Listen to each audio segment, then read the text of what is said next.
housing assistance para sa mga biktima ng lindol sa Surigao del Sur ating tatalakayin kasama si Department of Human Settlements and Urban Development Undersecretary Randy Escolango.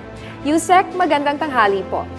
Magandang tanghali, Ma'am Nina and Yusek Edo. Magandang tanghali din po sa inyong mga tagapakinig. Welcome back to the show, sir. No? Yes, returning guest. Hingi lang po kami ng update sa mga efforts ninyo po dyan sa DSUD para tulungan ang ating mga kababayan na apektado ng lindol dyan po sa Surigao del Sur. Opo, nitong mga nakaraang mga linggo, nangyari po yung earthquake dito sa Sarangani at makalipas lang po ng 3 linggo, may nangyari na naman ho tayong lindol dito sa Surigao del Sur.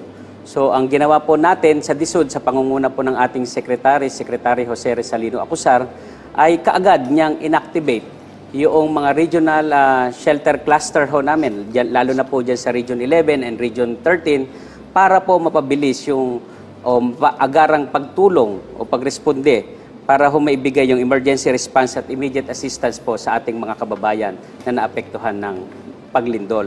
So, kasama po dito, dahil bahagi nga po ang DSUD sa bilang lead agency ng shelter cluster ng NDRIMC or National Disaster Risk Reduction and Management Council, kasama din po tayo tumulong sa evacuation ng mga tinamaan po or yung dito ho sa nagkaroon ng tsunami warning, so in-evacuate yung mga tao, katulong po tayo doon. At meron din ho kaming international partners, yung International Organization for Migration. Patuloy din po yung pagbibigay namin ng mga shelter-grade tarpaulins dito sa mga biktima ng paglindol po. Alright, Yusek Randy, kamustahin lang po namin yung assessment so far, yung results ng assessment ng ating mga shelter cluster teams nyo dito sa mga housing damages sa Surigao del Sur. At ano po ba yung mga assistance na binibahagi ng DSUD para sa kanila? At ang tanong na marami, Yusek, libre po ba yung mga bibigay yung assistance ng mga pabahay sa mga nabiktima po ng lindol? Gaya po nung nabanggit namin, meron po kaming agarang assistance na ibinigay, yung mga shelter-grade tarpaulins, nandyan na po sa mga region na tinamaan ng paglindol. Meron din po kaming programa, yung Rental Subsidy and Financial Assistance Program. Ito po yung nagbibigay ho, ayon sa programa ito, magbibigay ho kami ng 10,000 pesos dun sa totally damaged houses. At ang aming mga regional offices, inatasan na po namin na kaagad ay makipag-ugnayan sa local government units at ibigay ho sa amin ang mga listahan, i-evaluate agad at ipadala ho sa amin para maproseso agad at agad pong maaprobahan at mabigyan ng pondo para ho sa mga biktima ng paglindol po. Okay sir, can you give us additional details po doon po sa mga regional offices ninyo at sa mga local executives sa naging epekto ng lindol, yung mga coordination efforts nyo sa kanila? So, let's say you said kanina pag totally damaged, 10,000, no? Opo. Paano kung partially damaged o paano kung nag-crack lang? Ayun. Dati ho, dahil ngayon alam niyo naman pasarado na yung ating libro, December na ho tayo, may mga pondo ho na nakalaan doon, lalo na yung aming attached agency, yung National Housing Authority, meron ho nakalaan yan sa mga partially damaged, maging sa totally damaged, na pondohan ho yan before. At kami naman ngayon sa totally damaged na pondohan din ho natin. Pero naubos na ho halos yung pondo para sa partially damaged. Kaya ho, meron ho pa rin ho tayong natitirang pondo para sa totally damaged. Pero gaya nga ho ng nasabi ko, alam niyo namang ang NDRIMC is marami hong ahensya na involved ho dyan. Kasama ang DSWD, kasama yung iba't ibang ahensya, ang DILG at DPWH. May mga iba't iba ho silang tulong na ibinibigay dito sa mga biktima ho ng mga disaster gaya po ng paglindol.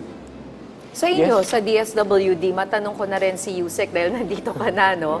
Ano naman yung efforts ninyo para dyan? Tama yung sinabi ni Yusek Randy, part ang DSWD sa response cluster sa ating NDRIMC disaster response at meron din kaming assistance na binibigay para sa mga kababayan po nating nasira ang kabahayan during the lindol nga po.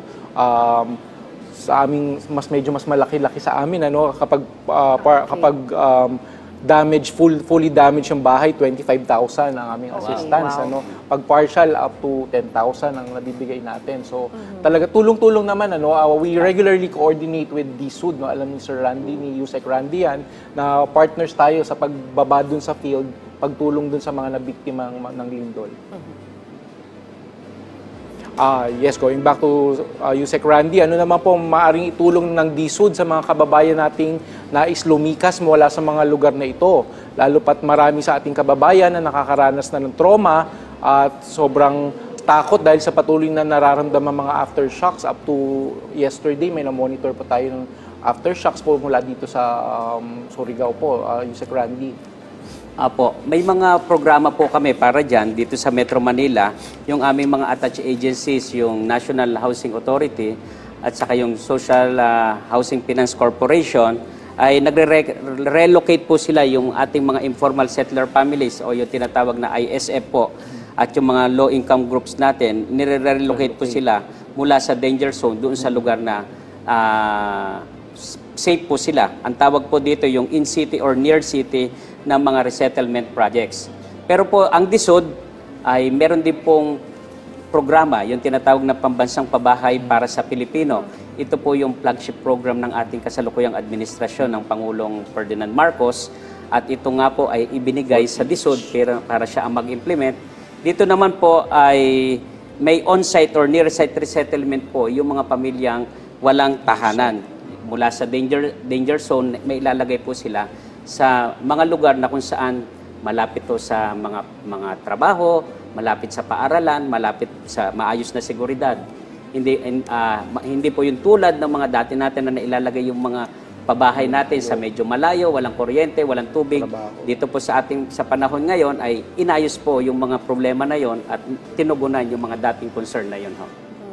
So maganda po talaga yung pambansang pabahay na yan ay maaaring ma-revive uli po natin dahil alam ko yung first time that you were here, we talked about this and maybe can you expound a little, sir, about this kasi mababa ang interest and it's open for all. But syempre we want yung mga kababayan talaga natin na pinaka-nangangailangan to take advantage of this opportunity. Opo. Dito sa pambansang pabahay para sa mga Pilipino, ang talagang ina-address po natin yung backlog natin na 6.5 million na walang sariling tahanan. At base ho dito sa ating sa 4PH program ay i-address po yon kaya magtatayo po tayo ng 6 million. Yun po ang nabanggit, 6 million houses. Ngayon po ang ating mga beneficiaryo ay iba't ibang institution, financial institution po ay hinikayat nating sumama dito upang tumulong at ang unang kasama po natin dito ang GSIS, Land Bank, Pag-ibig at SSS pero sa mga at ibang banking financial institution pero ang unang tumaya talaga yung Pag-ibig Fund. Kapag ka ikaw ay miyembro ng Pag-ibig, pwede ka maging beneficiaryo nito. May mga requirements po silang basic requirements na kailangan. Halimbawa po ay ikaw ay active member. Para maging active member, dapat may 24 months kang hulog, 100 per month. So kung ikaw naman ay hindi miyembro at gusto mong magpamiyembro, pwede mong dagli ang bayaran yon yung 2,400 kaagad, ikaw ay active member na. At dapat po ay meron kang kinikita yung minimum, at least minimum wage earner ka para mabayaran mo yung monthly amortization. Pero ang mahalaga ho dito na malaman ng ating mga kababayan, yung tulong ng gobyerno na ipagkakaloob po para mapagaan at mapaliit yung babayarin ng ating mga kababayan na sasali dito sa programa ito. Meron ho kami tinatawag na interest subsidy. At nakaraan nga ho ay binigyan na ho kami ng pondo ng ating Kongreso at pagka ito po ay pinirmahan ng Presidente, ito po ay magiging pondo natin para sa susunod na taon. Yung magiging beneficiaryo ho, yung babayaran nila na amortization. Halimbawa po ay pautangin sila ng Pag-ibig for 30 years. May interest po yun dahil natural nakikita po yung Pag-ibig.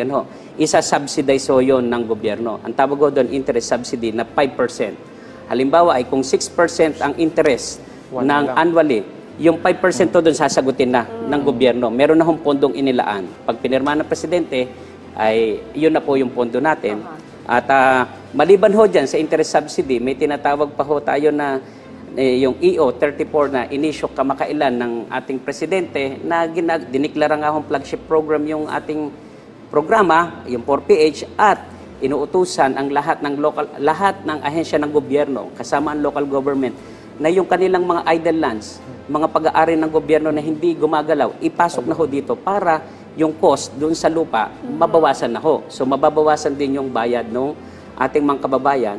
At may isa pa hong mahalaga, dalawa pa pala, may isa pa yung graduated amortization. Yung graduated amortization, kung hindi mo kaya pa magbayad ng monthly amortization, let's say 3,500, ano ho? Ngayon, dahil sa meron ka pang iba pang bayarin, o pwede ka hong magsabi na ito muna ang kaya kong bayaran at sa susunod, pagka gumanda na yung aking kalagayan, tumaas na yung sweldo ng tinatanggap ko, doon ko dadagdagan. Oho. At ang higit sa lahat, na pinakamahalaga ho sa lahat, na magpapababa ng aming ng babayarin, ito po ay kamakailan ay sumama na ang NEDA dito. Dineclare na po na ito na socialized housing. Dati po kasi ang socialized housing, mga nasa 780,000 lang dinideclare na socialized housing. Ngayon po ay yung aming programa sinama na sa socialized housing. Anong epekto po nito? Aba, yung tax implication po nito, nagiging tax exempt. So mababawas na naman ito sa mga gastusin, hanggang pababa ng pababa. At nag-iisip pang patuloy yung ating Secretary Jose Rizalino Acusar, para lalo pang mapababa ito at lalong makatulong talaga. At ito talaga ay matugunan yung talagang problema ng ating bansa sa pabahay. Yes, iba talaga pag may sarili kang bahay, nabibigyan po tayo ng dignidad, di ho ba? At tataas ang tingin ng ating mga kababayan sa kanilang mga sarili. Ngayon sir, ito lang, mabalik tayo sa mga danger zone, no? Tulad po yung mga nasa fault line at gusto nang lumikas sa mga ligtas na lugar. Ano po kaya ang pwedeng maitulong dito ng DSUD? Gaya nga po nung nabanggit ko nga ho, na yung mga attached agencies natin, meron na pong mga programa ngayon, yung NHA, at saka yung SHAPC, nire-relocate po nila yung ating mga informal settler families doon sa in-city or near city. May mga resettlement project na po sila. At ito naman pong 4PH program, ang coverage po nito is pang buong Pilipinas, ito po ay applicable sa lahat. Hindi lang doon sa mga nasa danger zone, kundi sa lahat ng ating mga kababayan na maaring maka-avail nitong ating programa. Alright, Yusek, dito naman tayo sa Metro Manila. Kahapon, niyanig din ng lindol. Niyanig tayo ng magnitude 5.9 na lindol dito sa Oriental Mindoro. Ano naman po efforts ng DSUD para sa ating mga kababayang naapektuhan nito? Ayun nga po, gaya nga ho nung nabanggit nyo kahapon habang nagmi-meeting ho kami, biglang lumindol, 5.9 po yata, no? Medyo malakas din. So agad ho ang ginawa namin sa aming departamento, talagang lahat kami bumaba. At bago yung building. Lumayo maganda dito pa, sa building. Maganda pa yung pero yung building niyo sir, in fairness, bago, ang ganda ng building niyo, nadadaanan ko yan. Maganda pa, bago pa, kaya sabi namin matatag pa, pero hindi naman ho tayo pwedeng magpakasiguro dahil baka mamaya isunod-sunod, baka may mga aftershocks pa ho. Ano? So ang aming paalala ho, gaya nung ginawa namin kahapon, ay susunod ho tayo sa mga panawagan ng ating mga ahensya ng gobyerno, lalo na ng NDRIMC at ng atin ng OCD, yung Office of the Civil Defense. May mga paalala ho sila kapag dumarating ang mga ganitong sakuna, lahat po tayo makikinig at maging ready po sa lahat ng mga gagawin natin upang tayo po ay maligtas sa lahat ng mga sakuna na ganito. Alright, maraming salamat po sa inyong oras, Department of Human Settlements and Urban Development, Undersecretary Randy Escolango. Maraming salamat po.